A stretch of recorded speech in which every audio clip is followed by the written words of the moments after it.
Hello and welcome to the Sidekick podcast with me, Tank. Our podcast enables sport martial artists from all over the world to get to know some of the top athletes in our sport from both the past and the present. We aim to bring their martial arts journey to light and find out what makes them so prominent in our sport, what inspires them, and what training regimes they go through leading up to big tournaments. As always, if you enjoy our podcast, then let us know through one of our social media pages. Don't forget to subscribe, and if you're listening on YouTube, hit the notifications bell and you'll get notified every time we drop a podcast. Our guest this week is a 10-time WKA, ISKA and WACO World Champion. She has 11 Irish Open wins plus 3 Irish Open Grand Championships and is the most decorated fighter to come out of Daz Ellis' NSKA dojo. We are very proud to welcome the formidable Bev Sturzaker. Right, okay, so if we just start, as we always do, and just see how you got involved in martial arts. So I think the same as most people. I was 8. One of my friends from school did it, and it was actually a satellite club. So I didn't actually train with Daz at first. It was one of his instructors, a guy called Paul, and it was literally across the road from my house at the school I used to go to. I just went there one Wednesday night. Absolutely loved it, and just from there. And the rest is history. Yeah. Good stuff. How long you were at the satellite club before you come up to the main school? So there's this. This is what I was told. Yeah. That Paul went to Daz and said, "Look, I got this girl, blah blah blah," and Daz always ran all the gradings and stuff.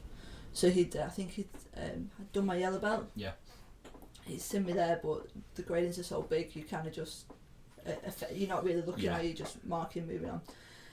So Paul had gone to Daz and said, "Look, I've got this girl. She I think she's gonna be really good." And he'd gone, whatever, and then he said, "Bring her down."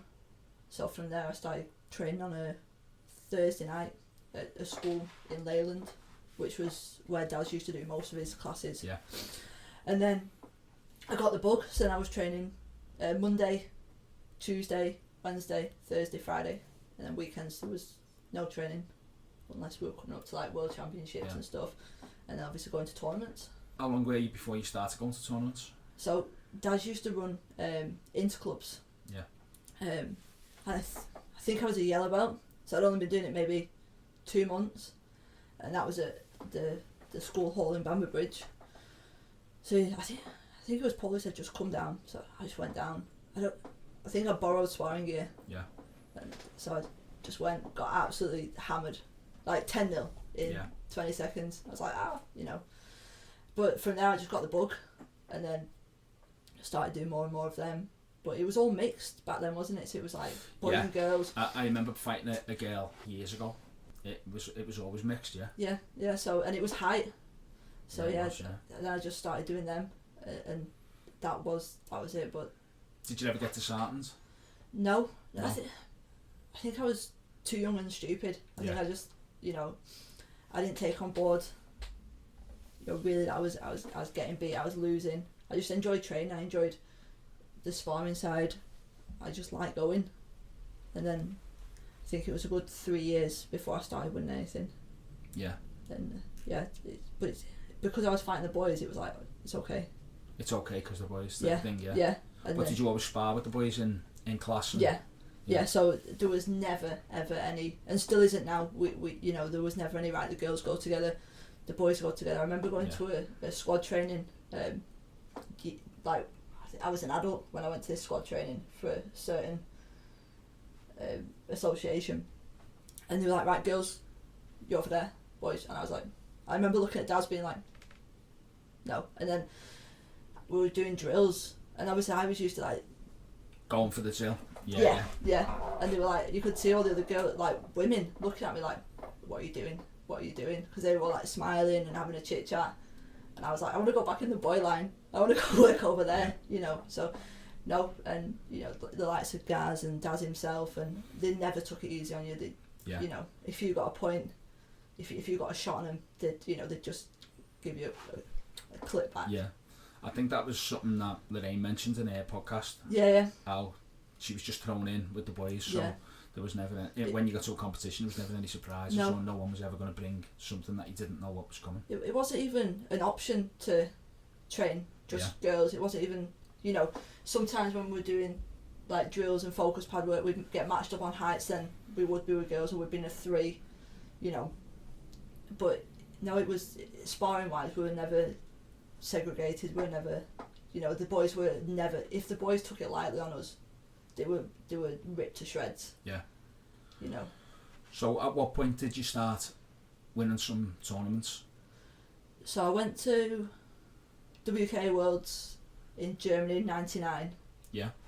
Got 10-0'd, and then. Yeah, we've all been there. Yeah. Every time from progressing further, every time I got beat, I never got beat like 1 or 2. It was always humiliating defeats. And then it was after that I think it kind of clicked, and then went to the nationals at Urmston. Yeah. I think I won. Then my mum and dad were like, look, if you don't win, there's no point. If you don't win the nationals, there's no point in going to the Worlds. Yeah. Do you know? And they weren't. It wasn't in a horrible way, and it was from what Daz had said. Like, if you don't win there, if you don't win in Manchester, how can you win fighting Canadians, Americans, Germans? Do you think it's different though? Because obviously when you go to a nationals, you're just training as you're training all year. Yeah. But then when you go to a world championships, there's a lot more intensity in your training, and you know, maybe you'll train harder or better than another person. Yeah, I think there was a slight level up between our world's training, but our training was always intense. Always, yeah. There was never an off button. There was never, you know, oh, we'll have a rest day. We'll have a day where we won't do as much. Do you know? Yeah. We'll go easy because it's summer. Because, as you know, most of the WK Worlds were right at the end of summer. Yeah, they were. Yeah. So there was never any real. If you had time off, it was a week off on holiday. You know, all the other training sessions, you were expected to go running. Every other day, every day. Yeah. Come to training. You know, if you missed, you had to have a good excuse. Yeah. You know, and I'm sick was not a good excuse. You know. So I presume you won then. So I lost in '99, and then 2000 was Kentucky. Yeah. That was my first world title. Yeah. So went there. I won. A few other of my teammates won, and then that kind of gets you in the role. So after that, it was just, that's when I think I really started to win and take it seriously. Yeah. Like, I didn't want to lose anymore. I didn't want to get beat. I didn't want to make excuses for getting beat. Yeah. You know, losing was not an option. Fair play. So, internationally, more predominantly the Irish Open, because I know you've had a lot of success at the Irish Open. I think you've had, is it 11 wins? Yeah. And you've had 3 open weight wins as well. So I'm not talking about world championships, I'm talking about tournaments abroad. Yeah. I know you've done the Irish Open. Did you do many across Europe? We went to Best Fighters twice, 3 times. In Italy, yeah. Yeah, that was a good one. And I think that was it. Yeah. Yeah. We did the Best Fighters. I think we did it twice. So one time the whole team went. And then a couple of years later, me and Daz just went. We were getting ready for Waco Worlds, and the opportunity came up just to go and fight. And I was like, yeah, okay, let's go. Let's go, yeah. Yeah. But yeah, when we went as a team, we stayed. Brian Evans. Yeah. He booked our accommodation. Yeah. And it was it was worse than 2002 Italy. Ooh. Yeah. So it was like that's funny because that's one that everyone mentions. I think anyone that went to that Italy trip. Ian mentions it. Lorraine mentioned it. My dad always mentions it. It was. I think where we stayed for the Best Fighters was like, it looked like an old hospital. Yeah. But it was like something out of The Shining. All the corridors were dark. Yeah. You didn't want to go anywhere on your own. Nobody spoke to you. There was no staff. There was like this one guy in reception, and the rest was just us in this massive building. But they're the times that make it the most. Best times. Yeah, we had a right laugh on that one. Yeah. So it was all good. Good stuff. So if we're going to the Irish Open then, and obviously the massive success you had there. What do you put that success in the Irish Open down to? Because obviously you've been to World Championships and whatever, but I think many people regard the Irish Open as the pinnacle, the elite of the elite. Yeah, hard. Just purely hard work. Is it? Yeah. So would that be something that you train for as a World Championships? Yeah. So we'd have Christmas off and then start in January. So we'd start doing the runs, doing the extra training, and then we'd have Watford Open at the end of January. Yeah. That would be a tester. Where are you? Are you winning that? How do you feel? Yeah. And then 2 weeks later we'd have a nationals, whether it was WACO or whatever, and then it was Ireland. So you kind of knew if you picked up there, you kind of knew what you were going into with Ireland. Yeah. So the first time you went Irish Open, I think it was 2001. Yeah. Yeah. What was that like then, walking in? Because you won't have experienced something that... Mind you, back then, Irish Open 2001 wasn't the tournament it is now. It was still really big though. So it was in like a basketball arena. Yeah. But it was... So there was probably maybe 1,000, 1,500 competitors, but it was such a small venue compared to what it is now. So you were constantly just bashing into people. You know, it was overwhelming. Yeah. And I remember they used to do the weigh-in in like a little bar area upstairs, and it was just packed full of like sweaty fighters. Yeah. You know, and you'd fight at like 9, 10, 11 o'clock at night. I remember Gaz having his final against Billy Bryce. Yeah. And it was like 1 o'clock in the morning. Jesus. You know, and we'd been there since 9 a.m. Yeah. You know, and it was just, for me at like 11, 12 years old, it was just that experience, you know. It's crazy the way the structure's changed now, isn't it? Between like at tournaments where if you go to a World Championships now, you get a sheet and it tells you exactly what time you're starting. Yeah. And nothing finishes past 6 o'clock or whatever, 5 o'clock, whatever it is. I think if they did that now, people would be kicking off. You know, if tournaments were still going at like 8, 9 o'clock at night, people go mad. Well, there's plenty of times I've been to a nationals, get there at 8 o'clock and I'll referee all day. Yeah. Knowing that I ain't going to fight till 8. Yeah, so it was something to do, like refereeing was just something to pass the time. Yeah, otherwise it was, you start losing it. The later you go on, I think you start losing your head a bit more, don't you? You start going, I want to go home, I've had enough. Well, the last nationals I was at, I was going to fight and then I wasn't, and then I was like, right, I'll fight. And then by the time I got to it, I was like, nah, I'm not interested now. Yeah. It's been such a long day. Especially like for yourself as a heavyweight as well. You know, you're always last on, aren't you? You know. Oh yeah. I think Watford do. I mean, I think they do it over 2 days now. But when we were going, the open weight was on in the morning, so I'd be like the first one up, and then wouldn't fight again till like 5, 6 o'clock at night. But it give you that. Yeah. So if you did well in the open weight, you then like help coach all day, watch everyone else fight, and then you were still kind of on that high to fight. Whereas waiting around all day, just sometimes. Usually with me, it's I'll do my section at the end. Yeah. And then it's like, right, you're straight in the open weight, you're on first. Yeah. And you're like, oh, for God's sake. Yeah, absolutely. Like legs are in bits. Yeah, you know. Absolutely, yeah. Absolutely. So, Irish Open wise, you won 2001. You never went to 2002? No, we went every year. Oh, did you win every year? Yeah, if there's a blank, I didn't win. I didn't pick up. Right, okay. So, in fact, I've got it written down here, but if I can just read through it. Yeah. 2001, first. 2003, first. 04, first. 5, first. 06, you come third. 2007, you won. 2008, you third. 9 was third. 10 and 11, you won both of them. 2013, you were beating the final. And then 14, 15, 16, 17, you won all them 4. It's not bad. It's not bad, is it? Yeah. It's not bad. Especially for... obviously the elite. Yeah. The elite tournament. I think every year as well, I either went up a weight division or a height section, because a few of them were the kid ones. Kids ones, yeah. Yeah, and then I think 2005 was my first open weight title, so I was 15, 16. So I think I moved up from the kids to adults at 14. I started fighting adults at 14. Yeah. And then the next year was the Ireland where I won the open weight. Yeah, I think you won it. Well, the first one was 2005. Yeah. The last one you won was 2016. Yeah. Yeah.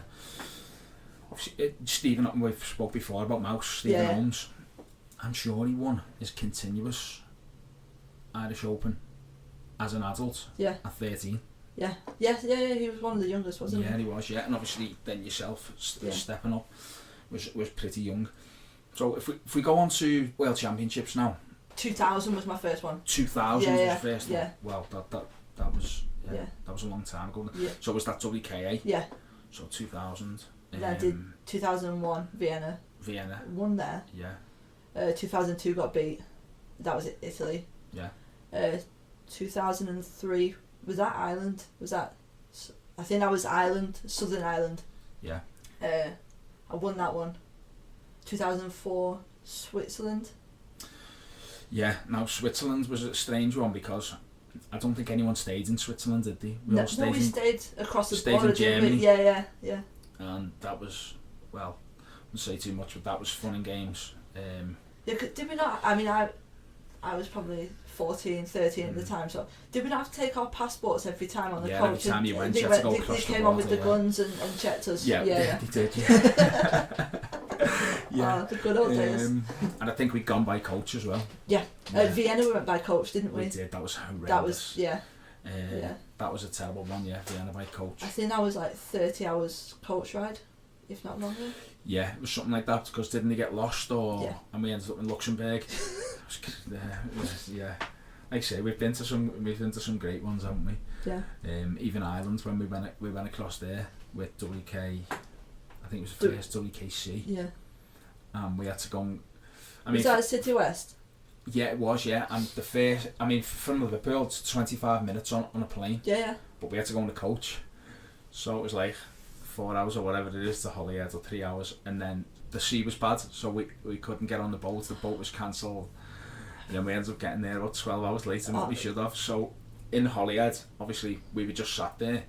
So everyone got off the coach and there was chaos in the town. But there's nothing in Holyhead, is there? Not really, no.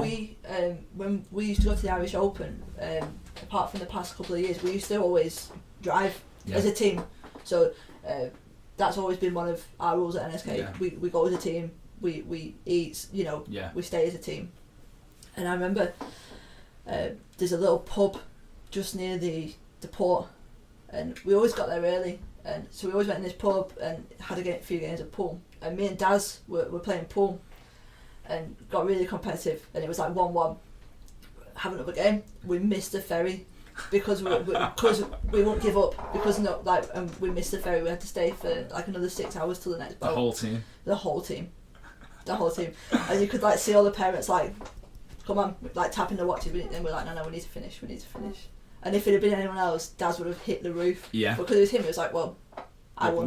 But he won, so then the whole 6 hours he just wouldn't let it go. I won. And that was it. I think there was, I can't remember who it was, but we ended up in a little cinema or something, or there was a little, but there was obviously the whole England team starting on. Chaos. Chaos.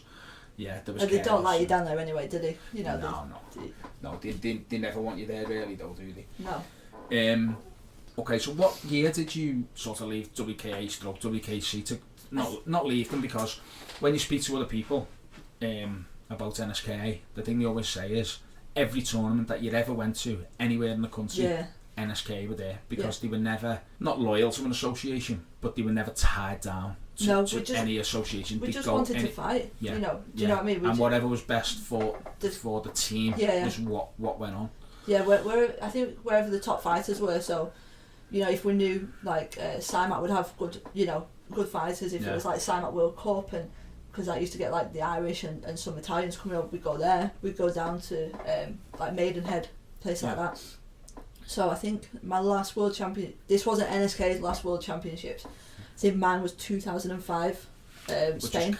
Was it Spain? 2005 was Canada. I did do that one. Yeah. I won that. Yeah. No, I didn't win that. I got battered. Did you? Yeah. Who by? Emma Steele. So one of Dave Ryan's girls. So I think I might have got third.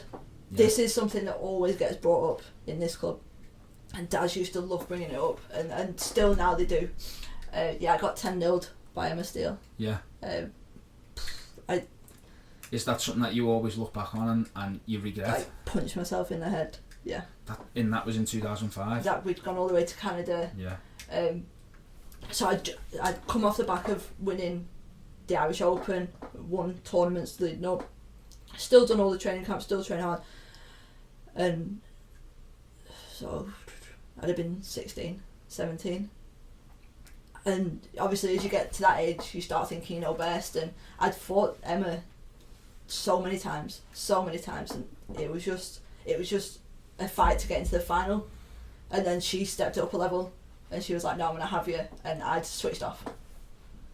Wow. I'd completely switched off, and there was no going back. I think I got kicked in the head like 3 times in a row. Yeah. Yeah. And that's the one that you always kick yourself over? That's the one that everyone always talks about. Is it still? Yeah. Yeah. So like, if I ever, like, we'd be in class teaching, and especially like Daz, I'd be stood there just doing nothing, just watching, and he'd just turn around and go, "Oh, do you remember that time you got beat 10-0 in Canada?" And that was it. And then he'd just carry on teaching. You know, he'd loved to tell everyone. Do you think that was sort of like, well, that was Daz, wasn't it? But yeah. Do you think that was just to wind you up, or do you think it was like to give you a bit of a kick up the arse sometimes? I think it was. I think towards the end it was just to wind me up. Yeah. I think he just knew it grated on me, and like I used to go in his car. So if I got beat at like Ireland, he'd put like Ed Sheeran on and be like, "Oh look, it's Bev's sad song." It wasn't. It never was. Do you know? It never ever was. But then he'd like have Lego House blasting out and be like, "Does this make you sad? Does it?" And then we went to Wacko Worlds in Dublin, and it was the belts. So there's one out there. Yeah. And I won, and he didn't. And we were sharing a room, me, him, and my dad. So I just walked around the whole time with my belt and was like, "Do you want one? Do you?" And he'd fought a French guy the year before, and beat him, and then the French guy got him back the next year. So he didn't, and he just wanted one of those belts. It's quite brutal, isn't it? The way obviously martial arts works. No one like pampers to each other, do they? It's kind of like a military. Yeah. Military thing where they just, you know, you take it, they take it on the chin. And yeah. I think that's especially our team. They're not afraid to have a laugh. If someone gets beat, they will like ridicule you. Yeah. You know, they will. You know, just laugh at your losses, kind of thing, which makes you stronger, which makes you better. Okay, so if 2005 was your last. No, so then I didn't realise that was Canada, so I went to Canada. And then 2006 was Benidorm in Spain, wasn't it? Yeah, which was a good hotel.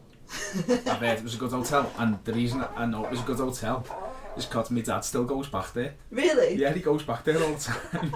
Every time he's looking at it, he goes, "I'm going to go back to that hotel in Benidorm," and still goes there. Yeah, I think that was my last one, and then I think Daz, Stu Quinn, Harry Pilkington, and a few more did one more. They did Germany. Was it Germany the next year? I don't know. Yeah. I think they did that one, but I didn't go to that one.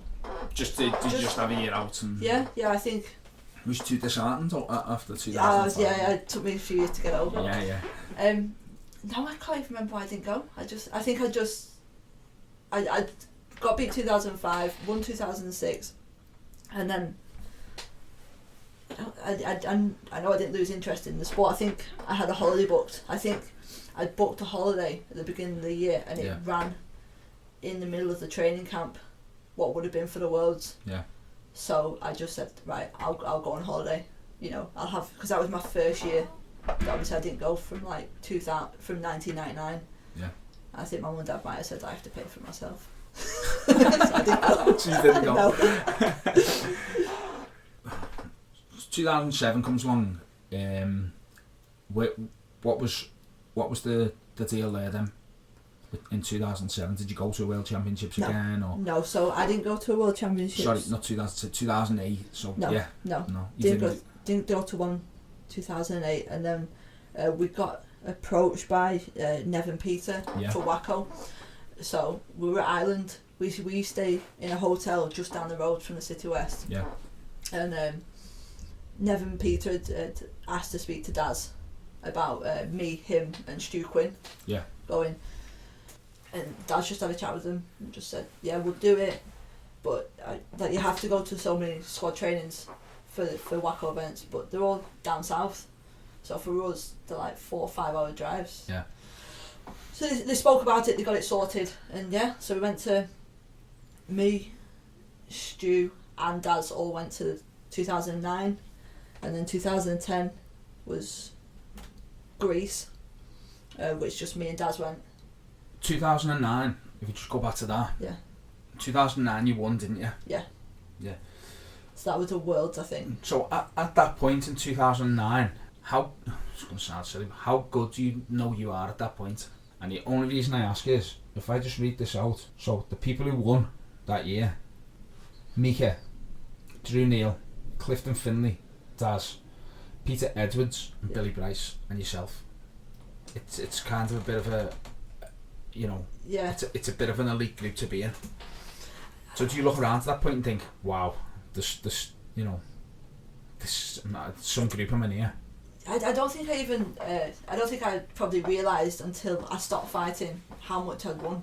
Do you know if that makes sense? I just went and fought, and in this place, you're not allowed an ego. You can't get an ego. If you get an ego, you've got Daz punching your head. You've got Gaz, stepping up a level on you. You've got Danny, Daz's other son, on top of you.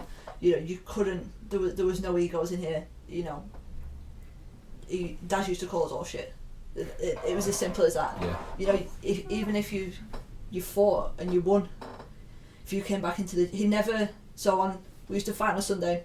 Yeah. And Tuesday night we'd come in for team training, and he'd never talk about the winners. So you'd never get a congratulations, a nice one, a well done. It was always, you got beat because you're confident. You were too confident. You weren't on form. You weren't this, and that was it. It was done. It was put to bed. Yeah. There was never, you could never get that high, in here, because you were just brought down again. Is that something you still do now? Yeah. Yeah. Yeah. You see it. I think I probably didn't see it when I was younger, but now as a coach and as an instructor, you see it, and you see kids especially getting overconfident, and you just sometimes have to just rein them in a bit. Yeah. But I think that's life. I think that's natural. You start winning, you start getting complacent, and you just need that little pull down. Yeah. So 2010 was the Euros, Waco Euros, which you also won. Yeah. 2011, Waco Worlds, Dublin, which you also won. Yeah. How many world titles have you got? 10. Do you know? 10. 10. Yeah. Which is nothing now. Well, yeah, it's something we spoke on before on the podcast. I know I spoke privately with people as well, where you can actually go to a World Championships and come away with 5 world titles in the same World Championships. And I remember Lorraine saying that was, Lorraine's always spoke openly about how she thinks it should be World Championship, Europeans, World. Yeah. When Alfie won his world titles, that's why it took him so long to win them all. Because there was one chance and you either took it or you didn't, and that was every 2 years. Yeah, and the thing is, you'd have Waco is 3 2-minute rounds or 3 threes, so you'd have 9 minutes to sort it out. If it wasn't there, that was it. You didn't get another chance in Lightcon, you didn't get another chance in anything else. That was it. That was game over. Wait till next year, the year after. Yeah. It is what it is nowadays. It is what it is. If you were setting up a World Championships, would that be the way you go, set up Waco way, or would you go WKC or WKA way? I probably see. It's all about I reduced the price. I think it would be one section, because I think if when you fight up, so say you're fighting -65, -70, -75 over, you're fighting 4 sections. Yeah, you're getting 4 wins. But you're also taking a place from someone else. Yeah. We were told we were never allowed to fight up. No. So you went for your section, open weight was a bonus. But if you didn't win your section and there wasn't a good reason why you didn't win your section, then you weren't allowed to fight in anything else. Right. Okay. Do you know what I mean? So, yeah. Sometimes if the grand champion was the day before, but you went for your section. Yeah. So even if you won the grand championship, whatever. You went for your section. That was important, to be the top of your section, of your weight division. That's a good way to look at it, actually. Yeah. Do you think it's unfair if you go up? Do you think that's why there are the specific sections? If you go up, maybe. Yeah. See, I always equate it to the heavyweights. So, yeah, me too. So I don't worry about going up. So if you I fight plus 94. Yeah. So someone coming up who is 90 kilograms. Coming up to the plus 94s is going to be a lot quicker than someone who's fighting at 110 kilograms. Yeah, but also you're going to be stronger at 110 kg. Absolutely, Do you yeah, know it's what just I mean? catching them. Yeah. And if it had to be just after they'd scored a point, at least it deterred them a bit. Yeah, Do you know? well, it never bothered me fighting big people, small people, Yeah. because the range we had in the gym, male, female, big, small, kickers, punchers, so I didn't think, oh god, I've got a kicker, oh god, I've got someone who's tiny. Yeah. You know, so it never. I think it's each to their own. If people want to fight up, they fight up. You know. Did you have many female fighters in your gym that you could sort of go with as you'd go with? Yeah. Like Daz and. Yeah, all the way through we've had female fighters. Yeah. So when I won my first world title, there was another girl on the team, Gemma Wilcoxon. Yeah. She won as well. She has a club just around the corner now. Yeah. And then there was Kaylee Tunstall. There was Joanne Davidson. There was always all the way up. Yeah. You know, there's always been girls on the team. There's always been a couple. So yeah, and we push each other, and then we get pushed from the lads as well. Yeah. Okay, so you go into all these tournaments and winning every week, and you go in the Worlds and basically winning most years, Irish Opens. When you're going, is there anyone that you're looking at thinking, I need to watch them, or I want to fight that person? I think there's a lot of, especially growing up and doing the skip from the kids to the adults. Yeah. There was a lot of people that I respected, and I used to watch Lorraine, for example. Yeah. You know, I would say she was one of my role models growing up. Yeah. You know, and I tell that now. You know, I'll fangirl over Lorraine all day long. Yeah, she was amazing. You know, and so I think I used to watch them. I don't think there was anyone that I used to look on the draw sheet and go, oh god, because if you're doing that, you're spending more time bothering about them. Yeah. You know, and that's how you want people to feel about yourself. You know, you want them to come up to you and go, are you fighting today? You know, what are you fighting in what section? So I think there was people that I respected and that I knew would be in my section, but I didn't worry about fighting them. Was there any other people that you used to look at when you were younger, the likes of Lorraine, or you got to fight? Lorraine herself, Sharon Gill. Yeah. Lorraine Hughes. Yeah. Mika. Yeah. And then international there was Claire from Canada. Okay. So I think I fought her 2006 at Ireland. Yeah. And I remember, so I'd only been up in the adults for maybe 12-18 months, and she punched me in the face.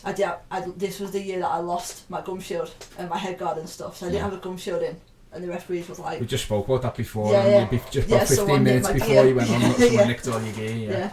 Yeah. So I didn't have a gum shield, and Daz was like, you want to fight, you fight that gum shield, you know.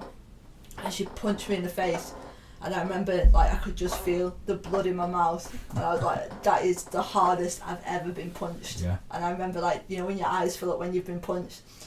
Yeah, she was always someone. What was that, Claire? Claire Koza. Right, okay. From Canada, yeah. Gloria from Italy. Yeah. She was a tough one. Yeah, they were all names that I looked up to, and then eventually got to fight, which was great. Which is good. Well, I know you've mentioned the name there. Yeah. If I just read you this, okay. So when on Lorraine's podcast when we spoke, and she did speak, we were talking about clubs that she respected. Yeah. Had you listened to it? And she mentioned. So she said, Bev's by far one of the greatest female fighters up there in the world now. Everything I'm saying about my instructor Alfie, she's got all of the ingredients from Daz. Daz, God rest his soul, but you know, Bev's still there representing. And then I know from conversations afterwards when she said, like, when we've spoke about you, and she said people can't argue with what you've done in the sport and what you've won. How does it feel now, knowing that someone that you've looked up to and that you've took from what they've put into the sport to how they see you now? I think that's probably one of the biggest compliments you can get, you know, people like Lorraine saying that about you, you know, all the world titles, that, you know, anything like that, that's what it's people that were your elders saying that about you means more. Yeah. You know, having that, being respected, you know, and people acknowledge it, because I think the times when I was fighting, there was a lot of people who didn't acknowledge what I'd won because we were quiet, because NSKA stuck to themselves.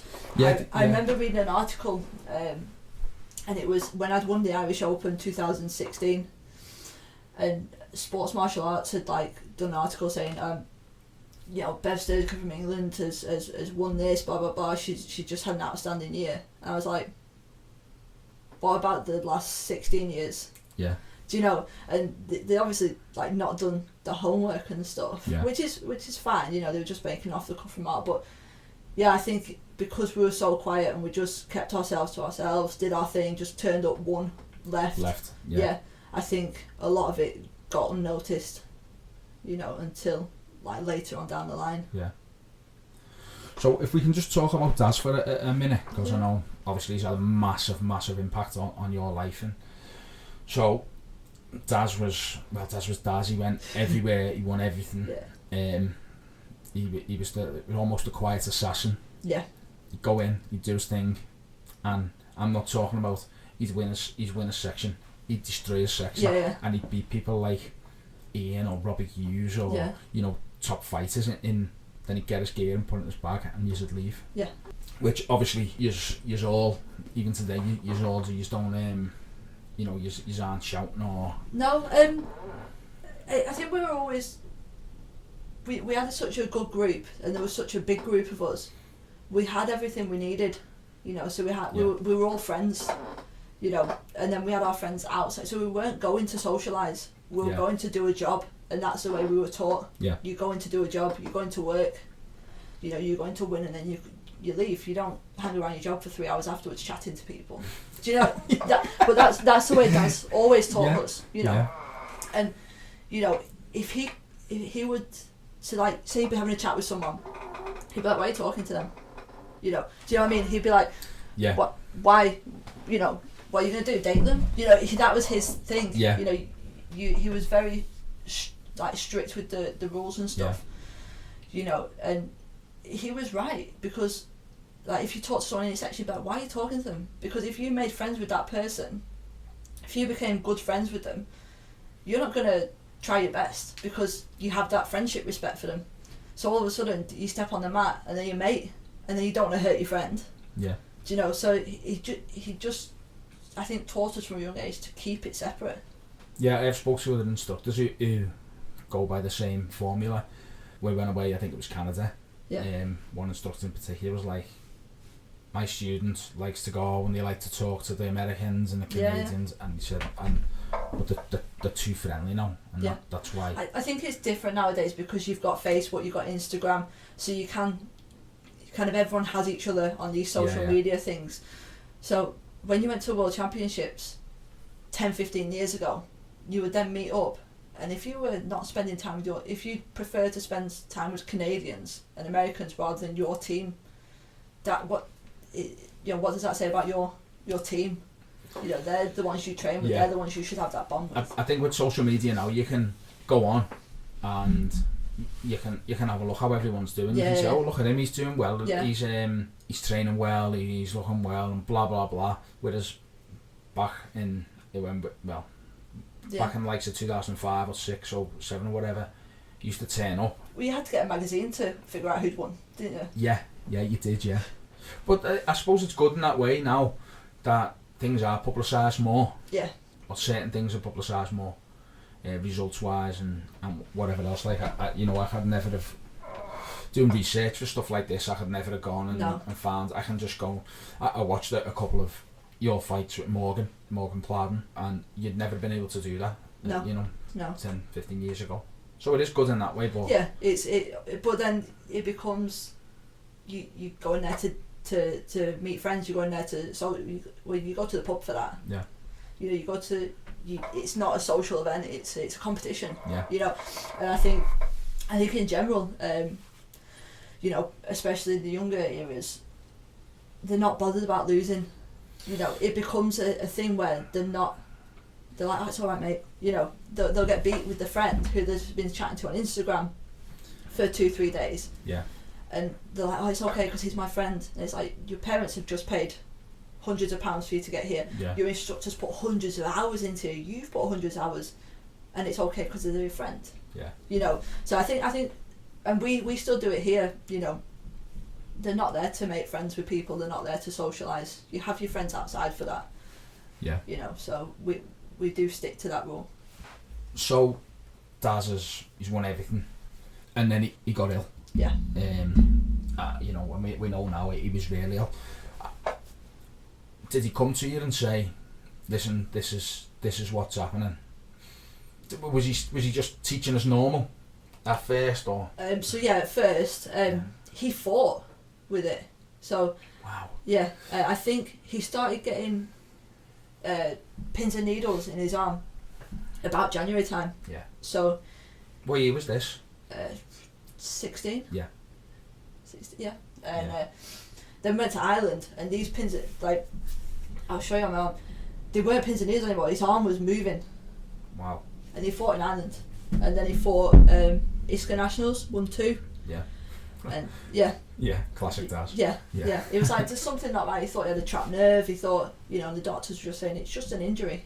And then I think it was earlier than he told everyone else. It was we knew for a couple of months, and he texted me. He'd been in hospital, and then he texted me just saying, "Can you come round?" And then he told us. Was he just teaching as normal and usually walking in a bit more, or? Yeah. So the first couple of months, he was still teaching. He was still doing bits. And he'd come in, up until he got really, really ill, he'd still come in, he'd sit in a chair and watch and shout. When he got to the stage where he lost his voice, he just gave that look. But he had a look, and he didn't even have to shout when we were competing, like back in the day. No, well, that was one of the things that I noticed when I was watching some of your fights. He'd just sit there and maybe he'd say something. You know, you could hear the other coach going, and maybe he'd say one thing and you do it, and that he was never very vocal on the chair. In here he was yeah. In here he would, you know, but this is where you know this is where it needed to be. This is where you win your titles, isn't it, in here? But he'd learn all that in the same, because you're watching your fighter constantly. If I bounce differently, he'd be like, relax. And he you know, with every one of his fighters, he knew if they were I used to walk up and down the mat to get psyched up. If someone else who didn't usually do that would do it, he'd be like, "What are you doing? What's wrong?" You know, he knew how everyone fought. You know, so he didn't need to say a lot. He didn't, you know, he knew there was techniques that I would never use. You know, so he didn't ever say them. So obviously, Daz then when Daz passed, how did that have an impact on not just your life, but the way you trained and the way your whole outlook on life and training wise? So I'd a lot of people think that I stopped competing because Daz got sick, but it's not the case. I got to the end where I'd had enough. Yeah. We'd already, you know, I was coming up 30. We'd already had conversations about like, one more year. Yeah. You know, and my hips were starting to hurt. I started wanting to do other things. I started wanting to teach more and to, like we were talking about before, getting into like personal training. And there was only really Ireland and Bristol what I was training for. That was it. You know, I wasn't interested in going to the Worlds. I was more interested. I moved to the point where I wanted to go on holidays. You know, I wanted to enjoy my life a little bit more. So we'd already discussed it, and then when he passed, I think Gaz rang me up a couple. We were going to, you know, he died on Irish Open weekend. Yeah. Because he couldn't miss out on one Irish Open, could he? So we were trying to. It was the year it snowed really bad. So me and Gaz were taking the team over. Everyone had got in the car, and we were umming and ahhing whether to go. And so we got to the airport, and I think I was texting Kelly Buxton because they were on the flight before us. Yeah. And she was like, "No, it's not been cancelled yet. No, it's not been." And then she texted me like, "It's been cancelled." And we were halfway to the airport, so we were still trying to find a way to go. And then I think I just got home, and we were still looking at the ferry to Holyhead, and Gaz just rang me and went, "Look, we're not going. Daz, you know, my dad's died." Wow. So was that the whole team? The whole team didn't go. Yeah. I mean, we I don't think we'd have got there anyway. But yeah, it wasn't. So then, the family went and dealt with their grief and stuff, and I ran around the team and just said, "Look, it's off. We're not going. This has happened." Yeah. And then a couple of, like, Gaz, to be honest, all the family checked in with me. Yeah. what annoyed me, I had a lot of texts afterwards and was like, oh, he's like a dad to you, how do you feel? And my response would always be, he's not my dad. Yeah. You know, and I think that frustrated me, and I felt really, you know, he's got 2 daughters.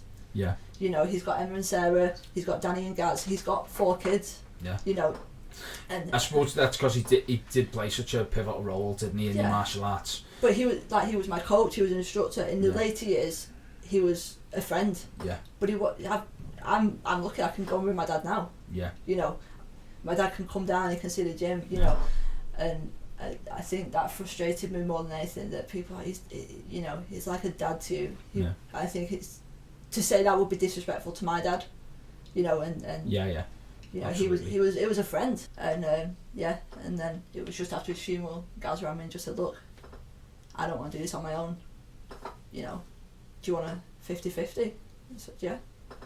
And that was it.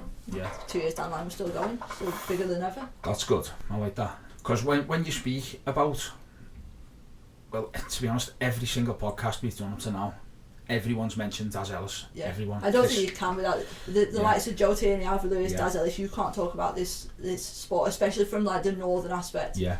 You know, I know the Southerners have like Sean Vera, Billy, people like that. But even them, when if you spoke to them, everyone mentions Daz Ellis because he went everywhere. He'd done everything. He won everything. And I think because he was quiet and he went about it in his own way, I don't know whether, no, I wouldn't say gets overlooked, but I wouldn't say he gets as much. Well, I thought that he didn't get as much credit. Yeah, as others. I think he's always in the back of everyone's mind when they talk about fighters, aren't they? Yeah, but everyone you speak to, every time you mention any type of, always one of his fighters come up. Yeah. Always one of his fights come up, or he's always named as someone who people looked up to. Certainly I did. Yeah.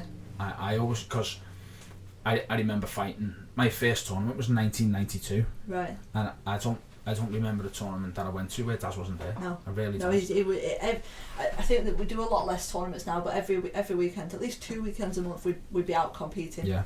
You know, and he just took us, like you say, it didn't matter. He'd get the Fighters magazine or whatever it was, and he'd be like, oh, there's a tournament there, I've had a letter, there's a tournament there, we're going, you know.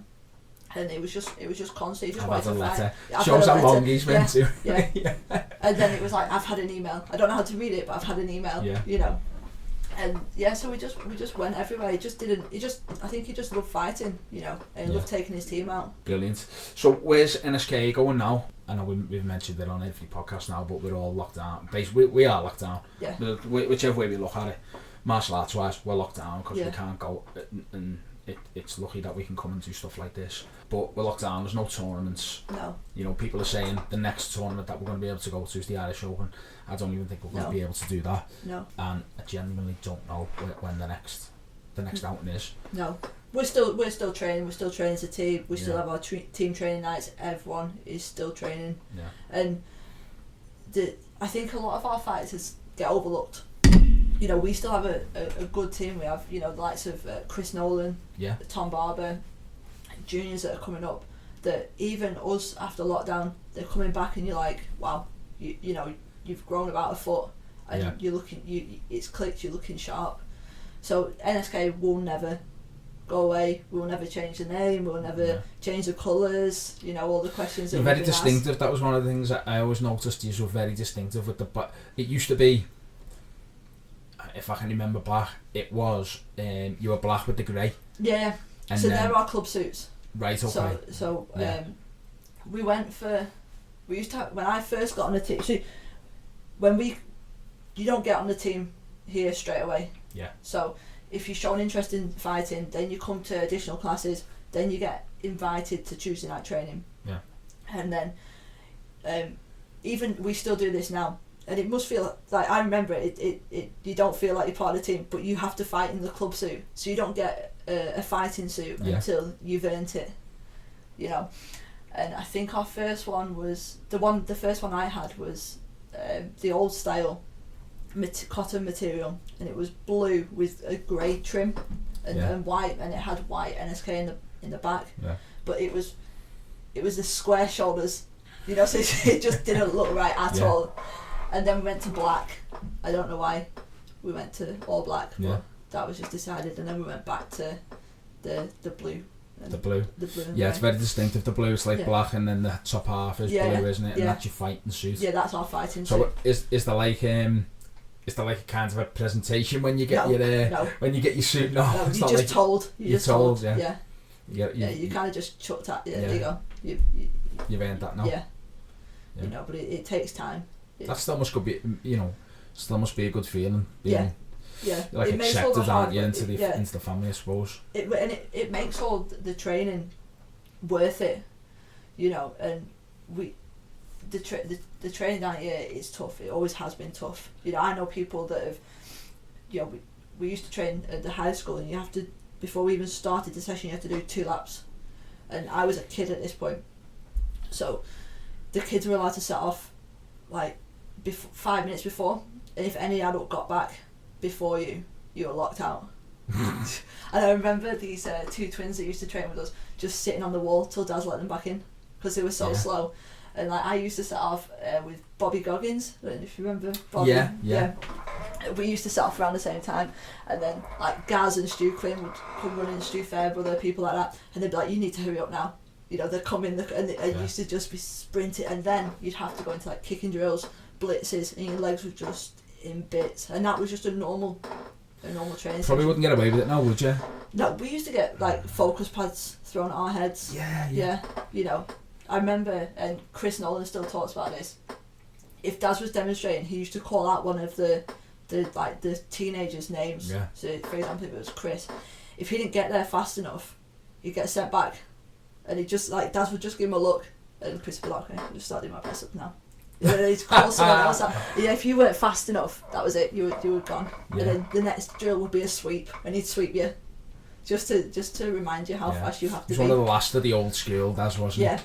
The likes of him and Alfie Lewis and people like that. That's the way they always trained. Yeah. I remember we was doing that when we were kids. I think even like now we're tough with our team members. With our students we're not, but we have they have to drill the basics and stuff. But the way we speak to our team members is a lot firmer. But I think we're definitely toned down compared to like you say, Daz and Al. I don't know. Yeah, you just wouldn't get away with it now, would you? No. You'd have solicitors knocking on the door and stuff. You've just won a world title, you were still shit. Yeah. Okay, thank you. Yeah, well, Lorraine spoke about when one of her students had moved up into she said obviously she has a baby ninja who she's great with. Yeah. Ben said, I can't do the kids. No. We have one kid session a week because we can't do it. He said Lorraine's really good at them. She'll do the baby ninjas and she's great with them. And then it steps up and the baby ninjas will have fun, and then you'll step up and you have fun, but you have a bit of discipline. And then she said one of the kids stepped up from one class to another. It's a shock, isn't it? Yeah, she said one of the parents was like, excuse me. Which I thought was great. So you're retired now? Yeah. No. Yeah. Just and that's it. No, I always said, I mean, each to their own again, but I see people retire and then come back. And I've retired like 7 or 8 times. Yeah. I just always said if I'm done, I'm done. But I never announced I was retiring. I never felt the need to put it on Facebook or anything like that. I just slowly crept away. And, No, I don't think I'd ever do that. I don't think I'd ever say this is. I've seen people post it and stuff, which is which is nice and good luck to them. But it's not. It's not the way you go. No. Definitely not. So you're doing your coaching and stuff now, and you've got you're doing your personal training. Yeah. Just when we spoke before the podcast, we were talking about the COVID situation we're in, and when you said, I was just thinking about it then, when you said that you've got a visit from obviously in Liverpool, we're a lot big. It's a lot bigger, the city and whatever. You actually had a visit off the council, was it? Yeah. And they just phoned and said. They phoned Gaz, and I think it was about 2:30 in the afternoon, and said we'll be there at 4. And this guy turned up, so we came straight down here. Everything was in order anyway. There was no concerns, but he really looked into it, checked everything, checked our contact details, checked that we had track and trace, Yeah. hand sanitizer, look through the gym, where do people stand, how many's in a class, blah blah blah. Looked, I mean, you've seen the building, looked around every single section of the building, what goes on here, it was deep. And then said it was great, And you were happy. Did he give you any pointers to pick up on? Or? No, he said you're following it to a T, and keep going. How hard was it to get it up to that point though? I think because me and Gaz are both so active and have to be doing something, I think we both have that personalities where we can't just sit back and do nothing. Yeah. So all the way through the main lockdown, we were doing stuff. We were tidying up the gym. We knew kind of roughly what rules were so we already had it planned. Yeah. So it didn't take long. It didn't take us long. We weren't doing it the week before we opened. You know, we already had everything in place. So it wasn't. We did it over time. So it wasn't too bad. Are you still going to, or are you still going to World Championships and? Yeah. So we did WMO last year. Okay, yeah. That was a good World Championship. Yeah, that was a good World Championships. Really enjoyed that one. Where was that? It was only in Blackpool. Brilliant. So for us it was great. Yeah. You know, and Where was it? The Winter Gardens or something like that? Was it? No, it was one of the big hotel, Norbreck. Oh yeah, big hotel, yeah. So so it was good. It was it was small, but there were good quality of fighters, and it was tough. It was tough fighting, and every fight you saw was solid. How do their rules differ now? Because I know when Robbie Hughes, it was Robbie Hughes Senior. Yeah. When Robbie Hughes Senior left WKC, I put or I commented on something on Facebook saying this is the worst thing that could have happened to WKC. Yeah. And I got a bit of stick for it, especially because my dad was a referee for the WKC. But no, I got a bit of stick for it. But the reason behind it was I'd sat with Robbie for a few hours and spoke to him about what he wanted to bring in and what he wanted to do and how, and it was insightful, and it was something that I was thinking that's brilliant, that's amazing. So when he left, obviously I made the comment, got a bit of stick for it, but what he's doing with WMO, and he's done with WMO, was exactly what he was talking about. It was a really good setup, and I think the majority of referees that we had on our mats, I mean Marcus was like main centre ref, so you've got, I think you got someone who's been there and done it. Yeah. So they allow a little bit of leeway, but then also they put you back in line, And I think some tournaments nowadays, and I'm not for slating tournaments, but some of the referees have no experience in what it feels like to fight. Yeah. Because sometimes emotions can get ahead of you. Yeah. Do you know what I mean? Yeah. And sometimes you just need that. Remember what you're doing. Get in line.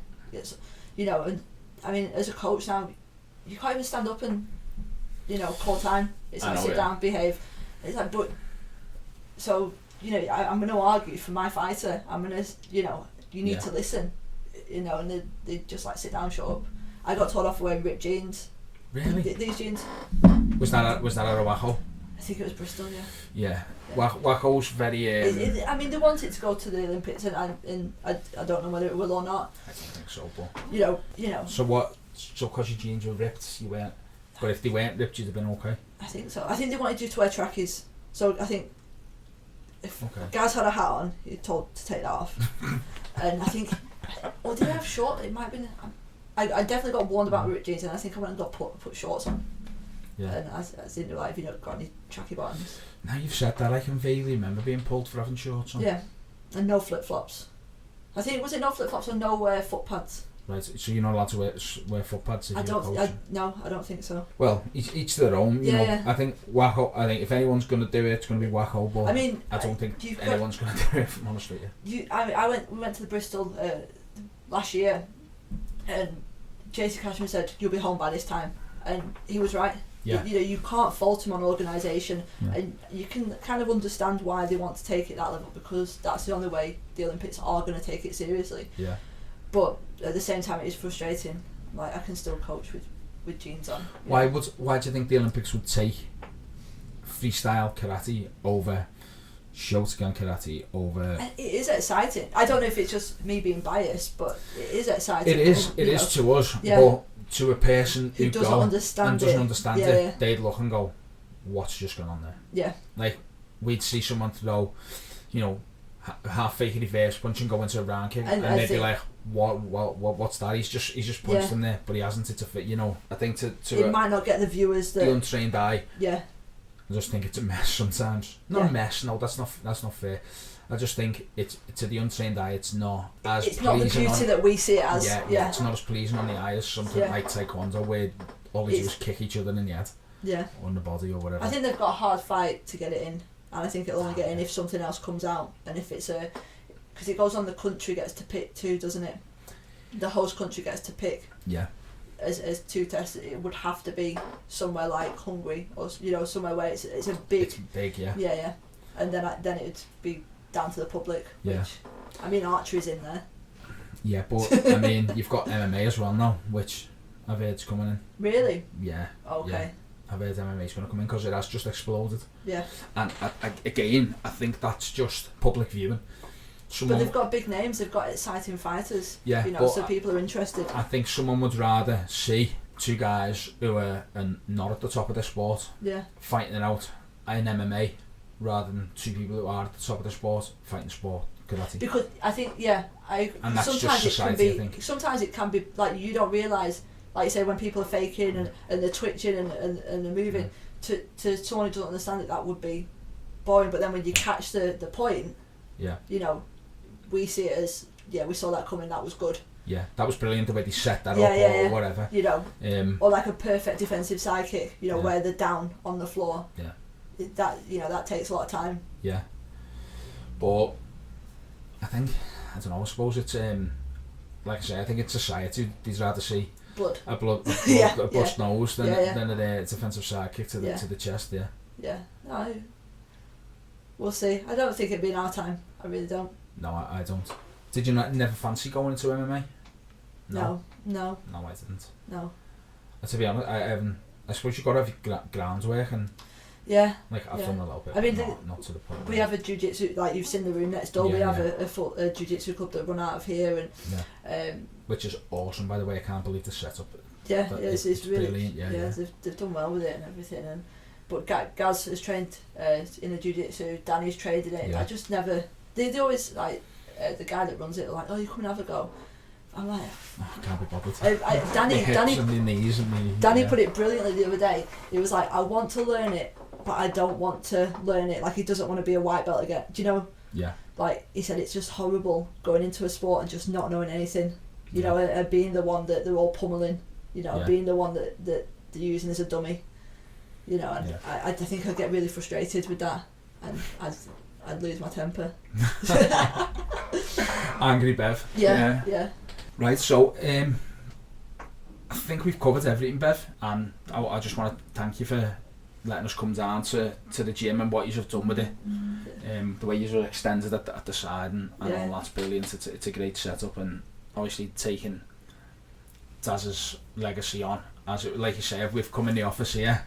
and the only thing that's changed about the office is Gaz has managed to put a Chelsea. It falls down. It falls down. As I said, that'll be Daz. Right, so just at the end here, we were speaking before, and you said, "Oh no, the gym's haunted." Yeah. The bags swing all the time, and if you talk about Daz, stuff falls off the wall. Yeah.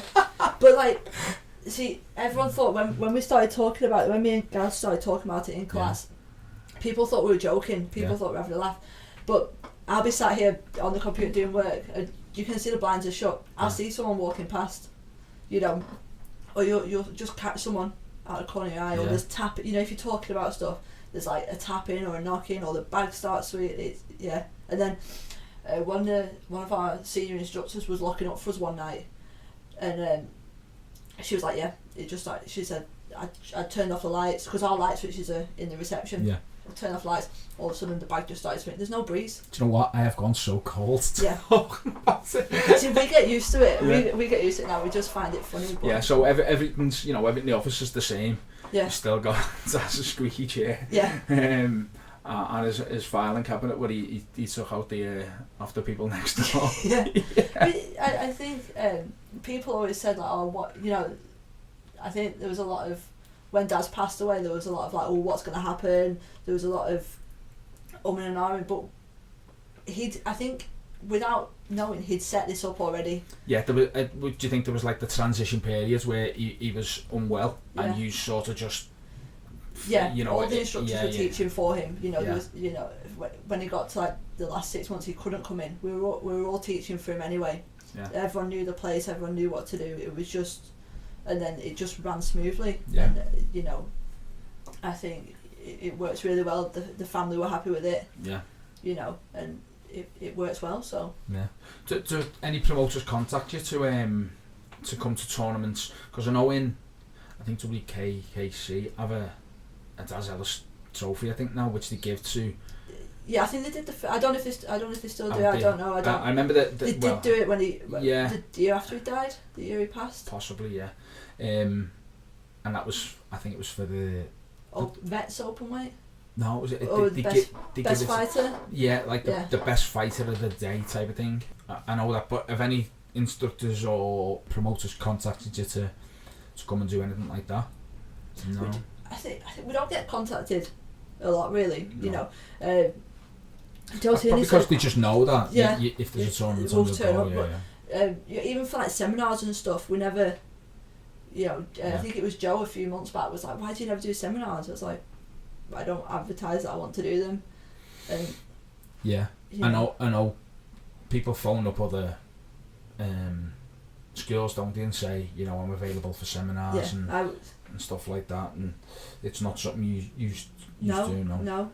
We do them for our association members and stuff. You know, we're going down to Devon in a couple of weeks, down to Gamar doing a grading for him and a seminar and stuff. But you know, we've got Phil Man over in Yorkshire.